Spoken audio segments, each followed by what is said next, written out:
Former Vice President and champion of civil rights, Walter Mondale, died on Monday at his home in Minneapolis. The 93-year-old was Jimmy Carter's VP, and he ran unsuccessfully for president, losing to Ronald Reagan back in 1984. Jennifer Brindisi looks back on Mondale's life as a politician, activist, and family man.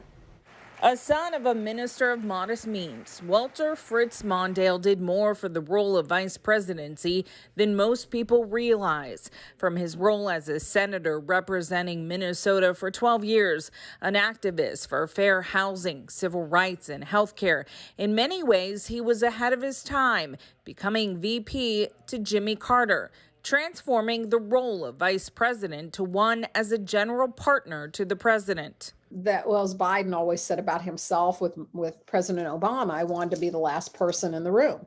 And Mondale did that. And they also have the weekly lunches, and they were together on appointments, and he offered advice to the president. I mean, they worked very closely. And as you mentioned, they moved him out of the executive office building and into the West Wing.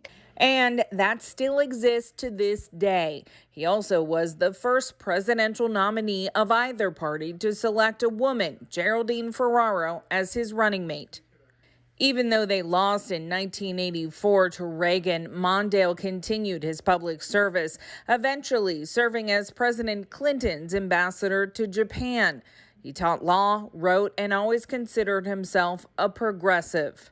You also have to remember Walter Mondale was a lifelong, or at least career-long, proponent of civil rights for persons of color and for women. With more local news, I'm Jennifer Brindisi.